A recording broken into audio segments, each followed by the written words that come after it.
couverture na payote. Merci papa. Comment on aurait des matés pour lui Madidi. Malgré les moyens à la lacrymogène na mutu de simité. Nous allons confondre bango. Oui, on aurait des convois Ingila.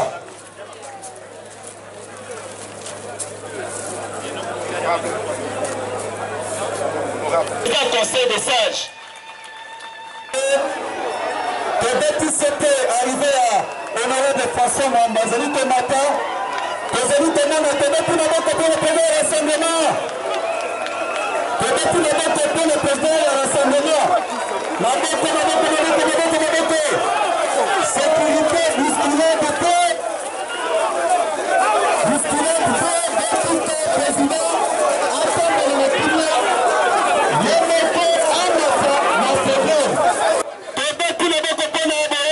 président.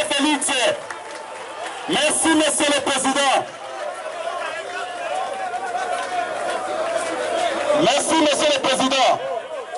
Escalier ezali malamu te ceux qui en a. Président François, vous avez la parole.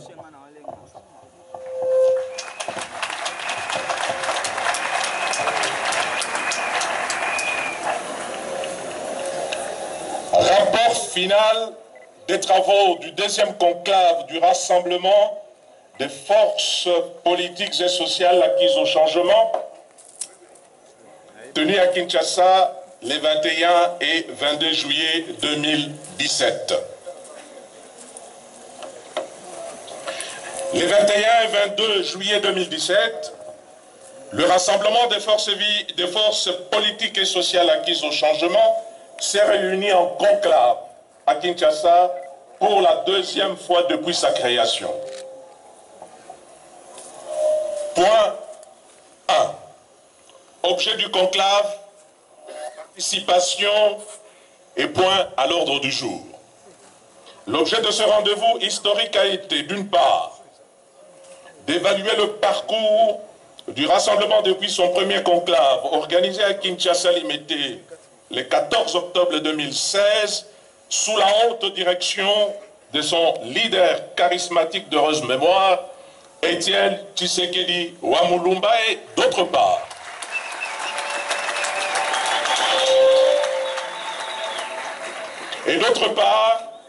de définir une nouvelle feuille de route, ainsi que des stratégies adaptées aux réalités du moment, afin d'atteindre les objectifs de son combat dans un contexte national, marqué par la radicalisation du régime tyrannique de Joseph Kabila et l'aggravation dramatique de la crise politique, sécuritaire, économique et sociale qu'il a cyniquement provoquée pour demeurer au pouvoir en violation de la Constitution de la République démocratique du Congo et contre la volonté du peuple.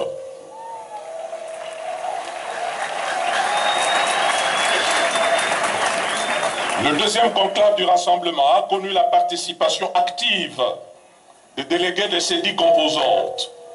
Les noms de ces délégués sont repris sur la liste des participants annexée au présent rapport. Le deuxième conclave du rassemblement a été ouvert par le discours de son président, M. Félix Tshisekedi, qui a adressé le bilan des activités du rassemblement, circonscrit le cadre des travaux et définit les objectifs à poursuivre. Le discours du président du rassemblement a été suivi par des déclarations des chefs des délégations des composantes. Les différentes interventions ci-dessus ont fourni aux participants les matériaux utiles à l'analyse rigoureuse de l'état de la nation et les pistes de solutions à suivre pour sortir le pays de l'impasse politique et lui éviter un chaos généralisé. Les participants en expriment toute leur reconnaissance aux intervenants ainsi qu'à leurs organisations politiques et sociales respectives. Par ailleurs, ils ont rendu un vibrant hommage à Étienne Tshisekedi Wamulumba, père de la démocratie congolaise et combattant modèle de la liberté ainsi que de l'état de droit.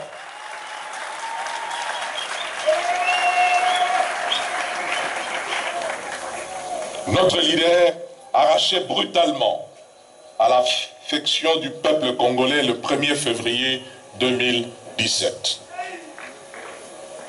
Le rassemblement en appelle à la conscience de tous pour que soient organisés sans délai des obsèques nationales à la dimension de ce digne fils du pays et de son œuvre politique.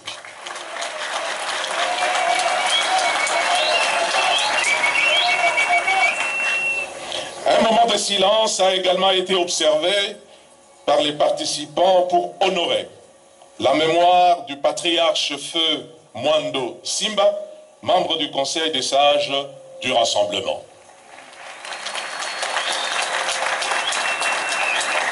Les participants au deuxième conclave du Rassemblement ont saisi l'occasion offerte par la tenue du deuxième conclave pour engager davantage le peuple congolais à poursuivre sans relâche ni faiblesse le noble combat d'Étienne Tshisekedi Mulumba contre toute forme de dictature et faire triompher les valeurs de démocratie et de progrès social pour lesquelles il a consacré tout son combat politique.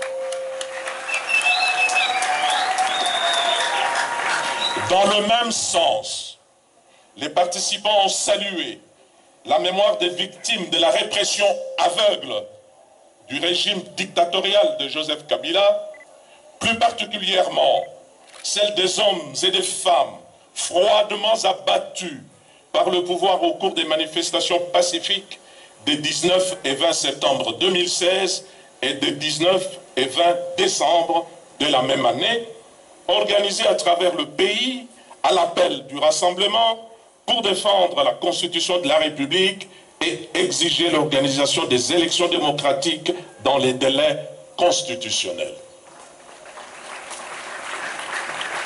À travers leurs délégués, toutes les composantes du Rassemblement ont réitéré leur détermination inébranlable de combattre le régime Kabila qui a plongé la République démocratique du Congo dans l'une des crises les plus aiguës de son histoire et d'obtenir l'organisation des élections libres, transparentes, inclusives et crédibles dans les conditions fixées par l'accord politique global et inclusif du 31 décembre 2016 en vue de l'alternance politique.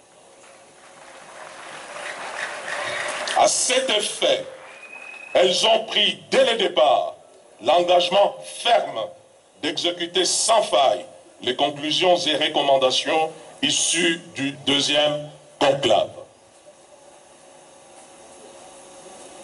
C'est donc sur la toile de fond d'une détermination et d'un engagement renouvelé pour mener jusqu'à la victoire le combat du Rassemblement pour la libération du peuple congolais de la dictature dans laquelle Joseph Kabila veut de nouveau l'enfermer, que les participants ont examiné sans complaisance les points ci-après. Premier point, bilan des activités du Rassemblement. Deuxième point, état de la nation. Troisième et dernier point, nouvelle feuille de route du Rassemblement. En ce qui concerne l'examen le bilan des activités du Rassemblement, les participants ont constaté qu'en dépit de la répression et de multiples entraves dressées sur son chemin par le régime despotique de Joseph Kabila, le bilan du Rassemblement est globalement positif et encourageant. En effet, quelques jours seulement après sa création, le 10 juin 2016 à Genval en Belgique, le Rassemblement a réussi deux fortes mobilisations des masses populaires à Kinshasa au mois de juillet.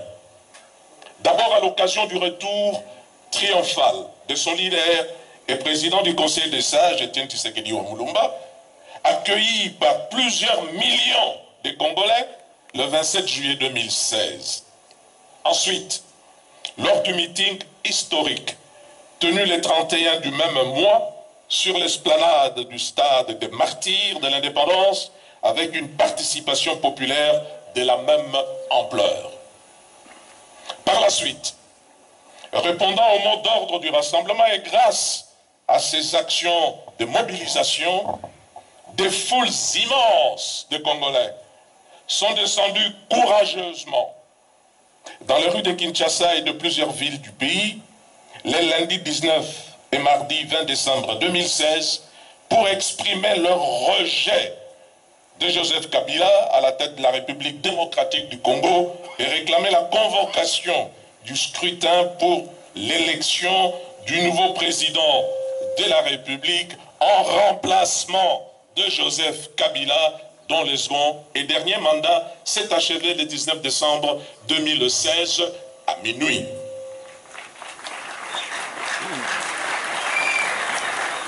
Le peuple congolais se souviendra que ces manifestations pacifiques, autorisées, démocratiques, ont été réprimées dans le sang par le pouvoir en désarroi.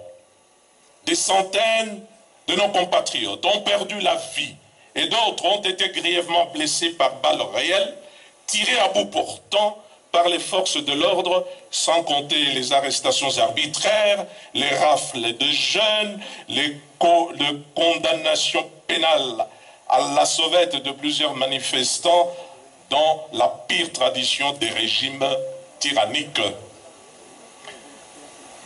Le rassemblement tient à renouveler ici à la nation congolaise son serment de ne pas laisser impunis les auteurs de l'écoulement du sang de tous ces martyrs de la démocratie.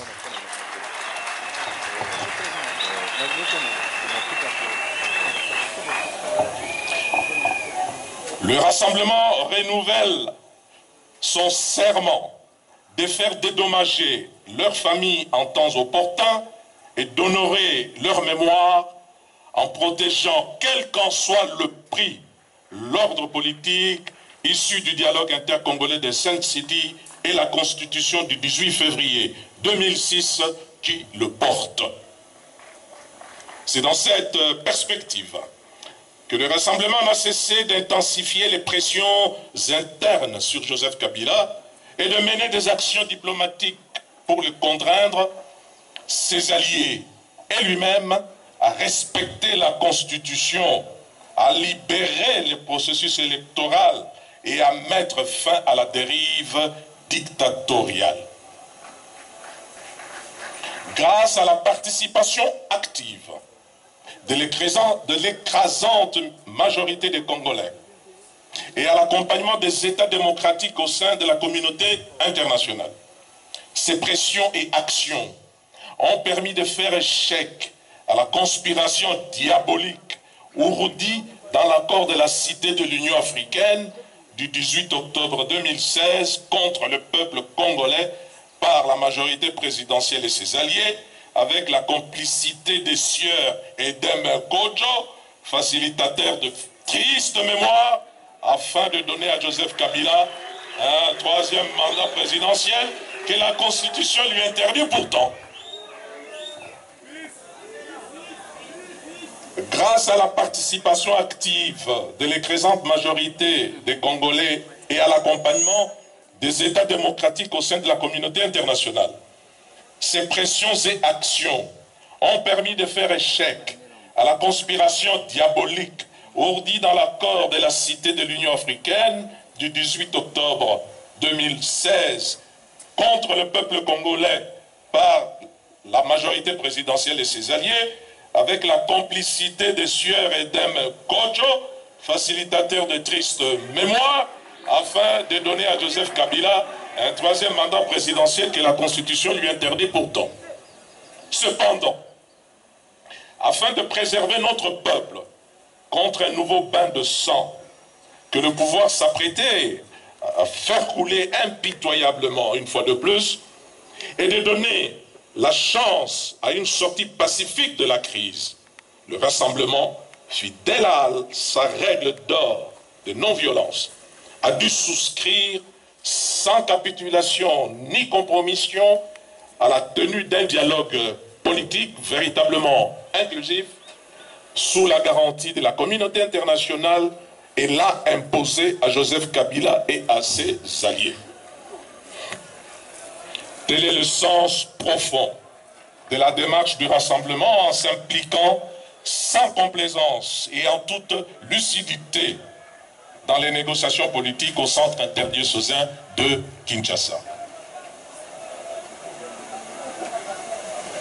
Ces négociations ont abouti sous la médiation de la conférence épiscopale nationale du Congo 5 ans à la signature le 31 décembre 2016 de l'accord politique global et inclusif du centre interdiocésain de Kinshasa, dit accord de la Saint-Sylvestre, par la majorité présidentielle et alliée d'une part et par le Rassemblement et le Front pour le respect de la Constitution d'autre part.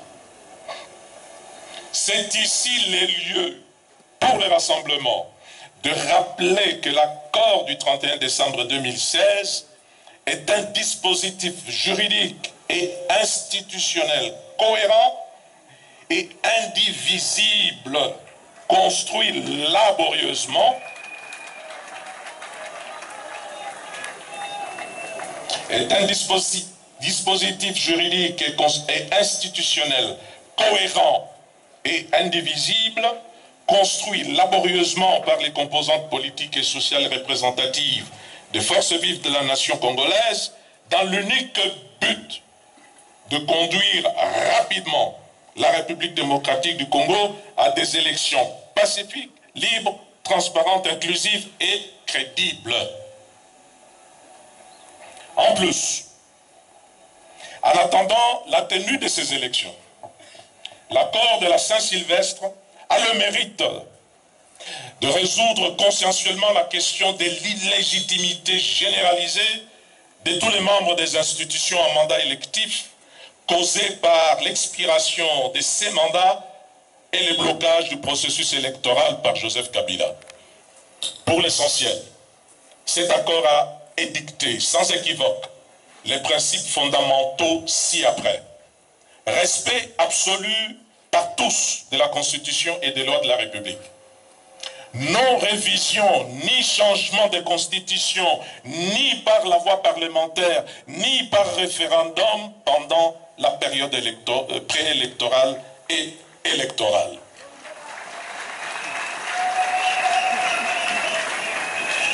Tenue des élections présidentielles, législatives et provinciales au plus tard le 31 décembre 2017. Application par le gouvernement des mesures de décrispation politique, notamment de toutes les entraves dressées par le pouvoir contre l'exercice des droits humains et des libertés fondamentales, l'arrêt des procédures judiciaires à motivation politique, la libération des détenus politiques et d'opinion, la libération des activités politiques pour tous les partis et candidats, la fin du dédoublement des partis politiques de l'opposition, la libération des médias publics et privés à travers l'ensemble du territoire national, audit de la CENI et renforcement de son indépendance, de son impartialité et de ses capacités. Mise en place d'une institution d'appui à la démocratie sur pied de l'article 222 de la Constitution, afin d'assurer le suivi aussi bien de l'accord que du processus électoral, le Conseil national de suivi de l'accord et du processus électoral, le CNSA. Maintien en fonction de Joseph Kabila à la présidence de la République et des membres des assemblées délibérantes nationales et provinciales pendant la période électorale, préélectorale et électorale. En contrepartie et en guise de garantie de mise en œuvre de l'accord, ainsi que de bonne fin du processus électoral, présentation du Premier ministre de la Transition par le Rassemblement et direction de la CNSA par le président du Conseil des sages du Rassemblement.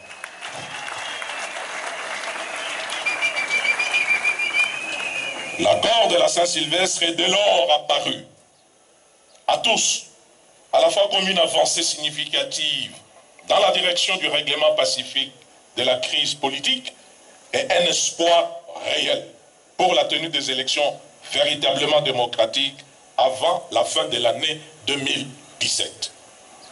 C'est pourquoi l'ensemble du peuple congolais l'a approuvé et la communauté internationale l'a soutenu, en particulier les Nations Unies, à travers la résolution 2348 du Conseil de sécurité adoptée à l'unanimité de ses membres, l'Union africaine, la CIRGL, la SADC, l'Union européenne, les États-Unis, par leurs prises de positions officielles respectives.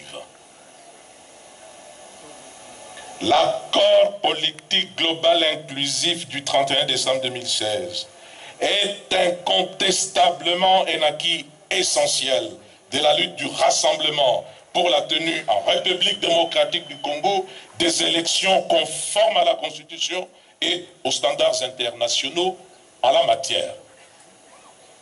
En dépit du combat d'arrière-garde de Joseph Kabila et de ses alliés, qui bloque sa mise en œuvre, cet accord demeure la seule voie consensuelle et acceptable pour organiser les élections présidentielles, législatives et provinciales d'ici au plus tard le 31 décembre 2017, dans des conditions minimales non seulement de transparence et de liberté, mais aussi de chances égales pour tous les candidats. Subsidiairement, pour le rassemblement, l'accord de la Saint-Sylvestre est aussi une des pièces précieuses de l'important héritage politique légué au peuple congolais par le président Étienne Tshisekedi Wamulumba.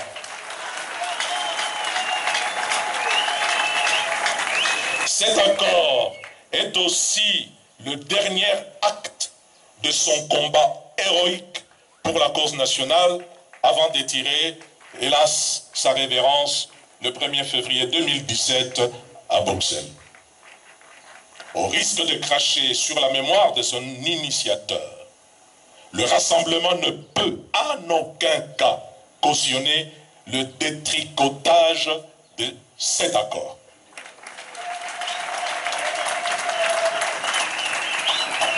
C'est pourquoi, tirant les conséquences de la disparition inopinée de son leader charismatique, les 9 composantes fondatrices du rassemblement ont procédé, en date du 2 mars 2017, à sa redynamisation afin de poursuivre et de parachever dans la cohérence interne et avec efficacité le combat de l'illustre disparu en faveur de la démocratie et de l'état de droit en République démocratique du Congo. Ainsi, la nouvelle architecture de gestion politique et administrative du rassemblement se présente comme suit. Le président, vous voyez bien, comment on a allé? Le président, le conseil des sages, composé des délégués des composantes et dirigé par un président, assisté de 3 vice-présidents. La coordination des actions, dirigée par un bureau composé d'un coordinateur, 4 coordonnateurs adjoints, un rapporteur adjoint, un trésorier et un trésorier adjoint. Le règlement intérieur du rassemblement a été adopté par le Conseil des sages à la faveur de cette redynamisation. Il détermine les attributions des organes cités ci-dessus et définit les règles de leur fonctionnement. La redynamisation du rassemblement et l'adoption de son règlement intérieur ont contribué au renforcement de son unité, à la clarification du rôle d'un chacun et à la consolidation de l'implication de toutes les composantes de la plateforme à son leadership à travers le président, le conseil des sages et la coordination des actions. Elles ont offert aussi l'occasion de tester la sincérité de l'attachement aussi bien des composantes que de leurs membres respectifs au rassemblement et de resserrer les rangs. Quoi qu'on en pense, grâce à la redynamisation le rassemblement a pu surmonter la dure épreuve de la disparition inattendue de son chef de file et poursuivre sa lutte pour le changement en République démocratique du Congo. À cet égard, le rassemblement dit tout haut aux Congolais qu'il se tient toujours prêt à braver toutes actions de déstabilisation orchestrées par le pouvoir en place et à affronter avec la même vigueur aux côtés du peuple les défis de son combat. Parmi ces défis, l'un de ceux qui sont prioritaires consiste à obtenir les déblocages. Est très préoccupant et présage d'un avenir encore plus sombre. État de la nation. Concernant l'état de la nation congolaise, les participants au deuxième conclave du rassemblement des forces politiques et sociales acquises au changement ont été unanimes pour constater avec les autres compatriotes de la République démocratique du Congo que notre pays va très mal sur tous les plans politiques, sécuritaires, économiques et sociaux. Le pays est au bord de l'implosion. Sur le plan politique, la tension est vive. La détente créée in extremis par l'ouverture des négociations directes sous la médiation des évêques de l'Église catholique romaine à la veille du 19 décembre 2016, date de la fin du second et dernier mandat de Joseph Kabila à la tête de la RDC, a volé en éclats. L'espoir de la fin de la crise suscité par cet accord du 31 décembre chez les Congolais au lendemain de sa signature s'est envolé, s'est volatilisé. Ni l'esprit, ni la lettre de cet accord ne sont aujourd'hui respectés par Joseph Kabila. En effet, après avoir nommé un premier ministre de son choix à la place de celui présenté par le Rassemblement, comme l'exige l'accord, Joseph Kabila a fait signer le 27 avril 2017 un arrangement particulier inachevé et falsifié à sa famille politique et à ses alliés. Le tout en l'absence du Rassemblement et de la Senko, médiateur attitré. Au surplus, ce document frauduleux a modifié l'accord du 31 décembre dans ses clauses essentielles relatives notamment à la nomination du Premier ministre et à la présidence du Conseil de suivi de l'accord et du processus électoral confié au président du Conseil des sages du Rassemblement. Les mesures de décrispation politique n'ont été appliquées qu'à compte-gouttes, de façon sélective et dérisoire. Moïse Katumbi reste contraint à l'exil par suite des procédures judiciaires dont au surplus.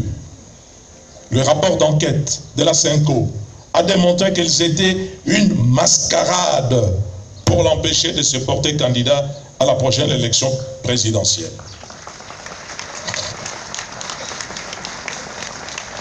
Diomi Dongala, Jean-Claude Mouyambo, Franck Diongo, Sephora Bidouaya, Saha Sita, Jean-Baptiste Kassekwa, Huit Moulongo et j'en passe, croupissent toujours injustement en prison.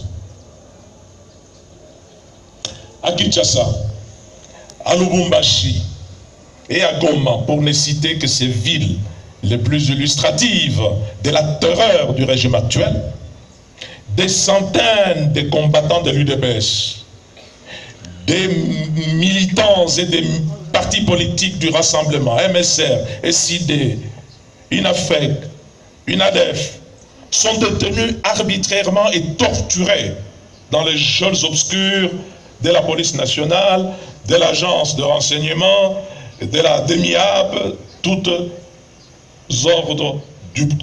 aux ordres du pouvoir.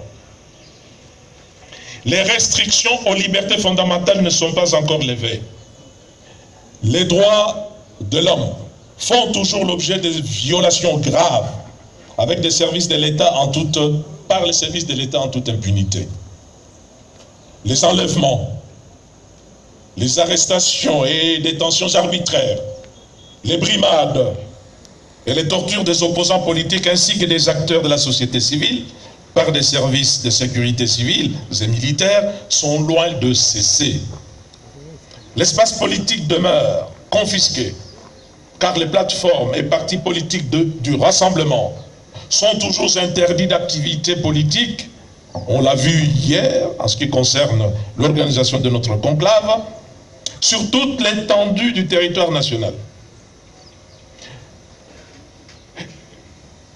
Ils n'ont pas accès aux médias publics, transformés en tribunes de diffamation des opposants et de propagande du régime Kabila. Les médias proches du rassemblement restent fermés. Pour tout dire, la décrispation politique prescrite par l'accord du 31 décembre 2016 est rangée par Joseph Kabila dans le placard de tant d'autres engagements pris mais jamais honorés. Aussi, le rassemblement exige 1. L'abandon des poursuites contre Moïse Katumbi, comme l'ont demandé la CENCO et le comité du Haut Commissariat des droits de l'homme et des Nations Unies. 2. La libération immédiate de Jean-Claude Mouyambo, Eugène Diomi Dongala, Franck Diongo, Sephora Bidouaya, Sa Sita, Jean-Baptiste Kassekwa, Wit Moulongo, de tous les combattants et militants de l'UDPS et des partis politiques membres du rassemblement, ainsi que des acteurs de la société civile détenus par les services de sécurité et la police nationale. Le rassemblement exige la fin du dédoublement des partis politiques de l'opposition. Le rassemblement exige la libération totale et sans délai de l'espace politique et médiatique. Concernant les élections, les participants au deuxième conclave du rassemblement ont observé que le processus électoral est toujours mis à mal par la seule volonté de Joseph Kabila qui, après avoir dévoyé l'accord de la Saint-Sylvestre, prévoyant des mécanismes de contrôle et de suivi, Joseph Kabila dicte la ligne de conduite aux dirigeants de la Commission électorale nationale indépendante, CENI, et en particulier, c'est sur ces instructions que fonctionne M. Corneille Nangaa. Ainsi, faisant fi des clauses de l'accord et du rejet catégorique par l'écrasante majorité des Congolais de toute remise en cause de la Constitution en vigueur en cette période suspecte, Joseph Kabila et sa famille politique poussent l'outrecuidance jusqu'à inviter publiquement le peuple au référendum constitutionnel qu'il présente comme un préalable à l'organisation des élections. En outre, les déclarations de Joseph Kabila au journal allemand Der Spiegel et à Lubumbashi devant certaines notabilités de la place ne laissent planer aucun doute, non seulement sur son rejet de l'accord, mais aussi sur sa détermination de ne pas laisser les élections se tenir à l'échéance convenue dans cet accord.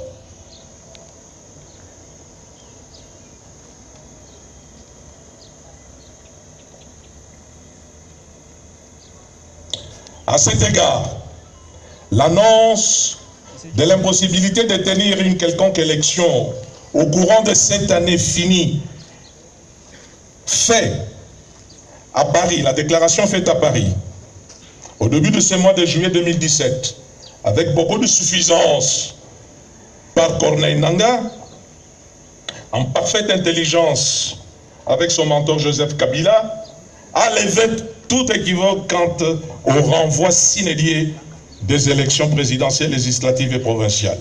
Ainsi, la perspective des élections présidentielles, législatives et provinciales en 2017 s'éloigne chaque jour davantage, ce qui surchauffe les esprits, exacerbe la tension politique dans le pays. Le Rassemblement rappelle que si la Constitution, que ni la Constitution, ni les lois de la République, et encore moins l'accord de la Saint-Sylvestre, ne donnent pouvoir à la CENI ou à une quelconque institution de la République de renvoyer ou de reporter une élection, et de surcroît celle prévue par la loi suprême.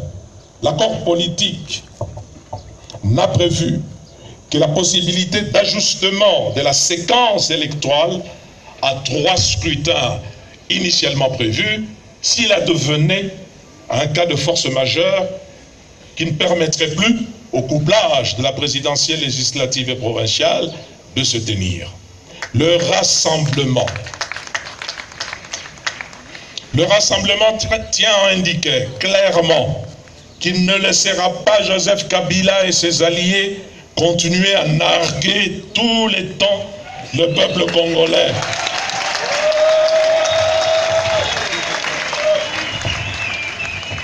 Le Rassemblement tient à indiquer qu'il ne laissera pas Joseph Kabila et ses alliés pratiquer leur stratégie machiavélique de destruction de la République.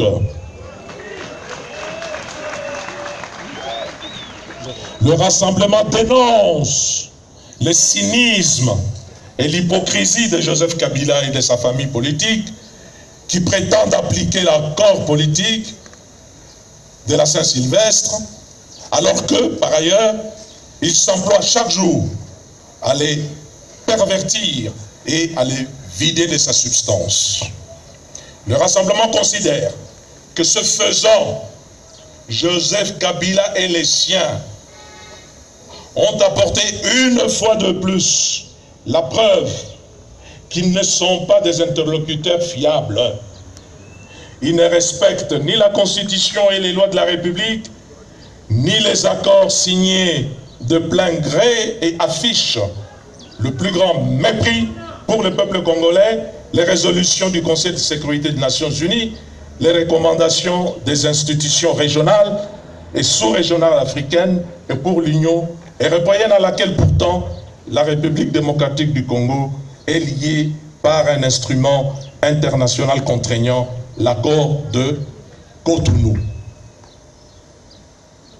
Aussi, l'isolement diplomatique dans lequel Joseph Kabila est en train d'enfermer à nouveau la République démocratique du Congo n'est-il que la conséquence logique de son obstination à naviguer à contre-courant des aspirations profondes du peuple congolais à l'alternance démocratique et de la position partagée des partenaires extérieurs, le plus significatif, qui estiment à raison que l'organisation des élections dans le respect de la Constitution et de l'accord, en toute transparence, est un facteur de progrès démocratique, de paix, de stabilité et de sécurité tant au Congo que dans la région des Grands Lacs. Cette position est d'autant plus justifiée qu'en vérité, notre pays vit actuellement sous le régime d'un coup d'État constitutionnel à peine voilé, perpétré par Joseph Kabila. Cette position est d'autant plus justifiée, disais-je, qu'en vérité, notre pays vit actuellement sous le régime d'un coup d'État constitutionnel à peine voilé, perpétré par Joseph Kabila. Sur le registre de l'administration du territoire, l'aventure de l'installation précipitée des 15 nouvelles provinces à des fins politiciennes se solde par un fiasco total. Ces provinces sont devenues des foyers de malversations financières et des tensions politiques permanentes comme en témoigne l'émotion de défiance en cascade dans les assemblées provinciales contre les gouverneurs godillots placés dans les dites provinces. Ainsi, avec les dirigeants sans légitimité, une justice instrumentalisée par le pouvoir et des institutions dysfonctionnantes à cause de la gestion désastreuse et patrimoniale des affaires de l'État par Joseph Kabila, notre pays projette à ce jour l'image d'un État en faillite, sans autorité, incapable de remplir ses missions régaliennes, notamment la sécurité des personnes et de leurs biens.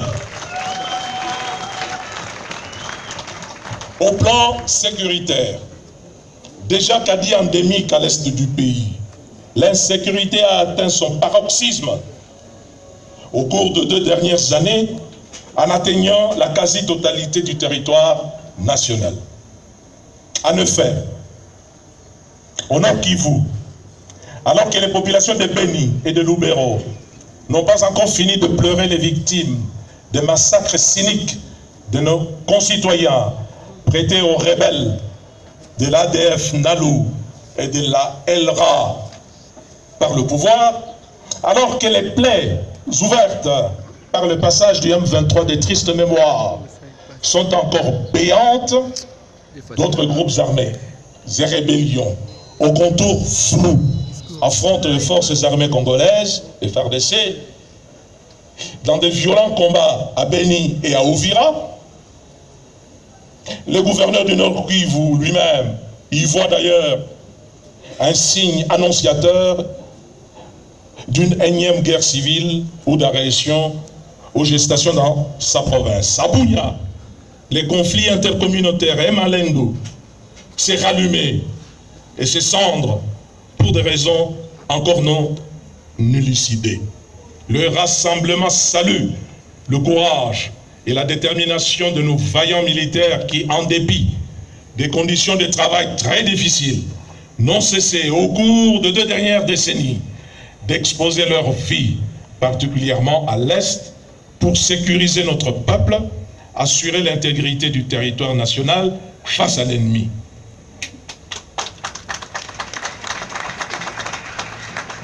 Le rassemblement exhorte tous les Congolais à les soutenir et demande avec insistance au gouvernement d'améliorer substantiellement leurs conditions de vie et de travail.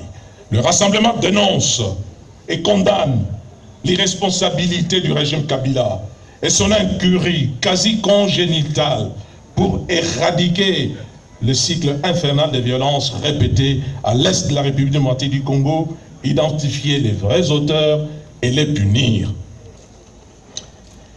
Les participants au 2e conclave du rassemblement ont exprimé leur révolte du fait que le pouvoir adopte le même comportement au centre du pays où, depuis plus de 9 mois, sévissent au quotidien, dans les provinces du Kasaï, Kasaï central, Kasaï oriental et Lomami, des atrocités, des actes de barbarie innommables par des massacres à grande échelle des populations civiles.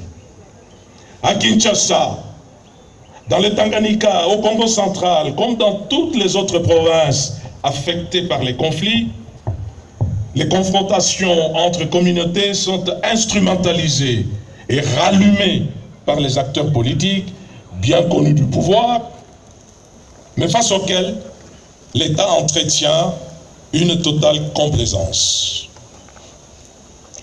L'Église catholique, les ONG, les droits de l'homme, les élus locaux ont dénombré dans les provinces précitées plus de 3000 victimes, parmi lesquelles des chefs coutumiers, des femmes, des enfants et 2 experts des Nations Unies mandatés pour enquêter sur les violations massives des droits de l'homme dans l'espace kassaïen où à ce jour 83 fosses communes documentées par les Nations Unies ont été découvertes. Des villages entiers ont été rasés et plus d'1 million de Kassaïens ont été forcés à fuir dans la brousse et se réfugier dans les provinces voisines de l'espace kassaïen jusqu'en Angola dans des conditions inhumaines. Ils y vivent d'expédients dans un état de quasi-dénouement. En dépit de la gravité de la situation, le pouvoir Kabila, comme à ses habitudes, s'est répandu en dénégation éhontée, tant sur la matérialité de la tragédie kassaïenne que sur ses causes profondes et l'identité exacte des auteurs, confirmant ainsi son incapacité de sécuriser les Congolais et créditant les soupçons de sa responsabilité dans cette tragédie. Je vous demande votre indulgence. Les médecins qui sont derrière me recommandent de boire un peu d'eau.